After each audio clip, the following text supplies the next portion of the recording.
ব্রাজিলের এখন সবচেয়ে বড় দুশ্চিন্তার কারণ হয়ে উঠছে ট্রাইবেকার। হ্যাঁ দর্শক, শেষ মুহূর্তে ট্রাইবেকার এবং যার মধ্যে রয়েছে প্রতিটা পেনাল্টি শুট। এটা নিয়ে এখন কার্লো আনচেলত্তি বড় দুশ্চিন্তায় আছেন। আপনারা সকলেই জানেন গতকাল ম্যান সিটির বিপক্ষে মাঠে নেমেছিল রিয়াল মাদ্রিদ, যেখানে 3-0 গোলের ব্যবধানে রিয়াল মাদ্রিদ ম্যান সিটিকে হারিয়েছে। কিন্তু এতগুলো পজিটিভ দিকের মধ্যেও রয়েছে একটি নেগেটিভ দিক, সেটি হলো পেনাল্টি মিস ভিনিসিয়াস জুনিয়রের। রিয়াল মাদ্রিদের ক্যাপ্টেন ফেডরিকো ভালভার্দে বিনির উপর বিশ্বাস রেখে তুলে দিলেন বল, তবে সেই পেনাল্টিটা মিস করে বসে ভিনিসিয়াস জুনিয়র। এটা হয়তো ওই ম্যাচের জন্য স্বাভাবিক হলেও ব্রাজিলের ম্যাচের জন্য হবে অস্বাভাবিক, কারণ সামনেই আসছে বিশ্বকাপ, যেখানে ব্রাজিলের প্রতিটি প্লেয়ারের পেনাল্টিতে দুর্বলতা রয়েই গেছে। হ্যাঁ দর্শক, পৃথিবীতে সকল ফুটবল টিম থেকে হয়তো ব্রাজিল টিম এখন সবচেয়ে পিছিয়ে থাকবে পেনাল্টিতে এসে। ফুটবল বিশ্বকাপ এমন একটি টুর্নামেন্ট যেখানে যে কোনো কিছুই হয়ে যেতে পারে, বিশেষ করে ফুটবল টুর্নামেন্টের শেষ পর্যায়ের ম্যাচগুলো অর্থাৎ নকআউট পর্বের ম্যাচগুলো প্রায়ই ট্রাইবেকারে চলে যায়। ঠিক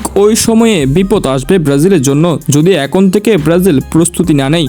আপনারা সকলেই জানেন ব্রাজিল সর্বশেষ যে টুর্নামেন্টগুলোতে বাদ পড়েছে সবগুলো ট্রাইবেকার থেকে, বিশেষ করে 2022 বিশ্বকাপ, 2024 কোপা আমেরিকা, দুইবারই ট্রাইবেকারে গিয়ে হেরেছে। শুধু ট্রাইবেকার শুট নয়, ব্রাজিলের পেনাল্টি সেভ দেওয়ার মতো দক্ষ গোলকিপার নেই। এলিসন বেকার পুরো 90 মিনিট ভালো খেললেও ট্রাইবেকারে এসে ব্যর্থ হয়। তাই শুধু টেনশন একদিকে নয়, একেবারে দুই দিকে টেনশনে পড়ে গেছেন কার্লো আনচেলত্তি। অর্থাৎ ট্রাইবেকার শুটেও যেমন অদক্ষ ব্রাজিলের প্লেয়াররা, ঠিক একই রকম ভাবে ট্রাইবেকার গুলো সেভ দ্বিতীয় অদক্ষ ব্রাজিলের গোলরক্ষকরা। পুরো ম্যাচ ভালো খেলেও শেষ পর্যন্ত ট্রাইবেকারে হার বরণ করে নেই। তাই এখন থেকে তার জন্য কঠোর প্রস্তুতি নিতে হবে।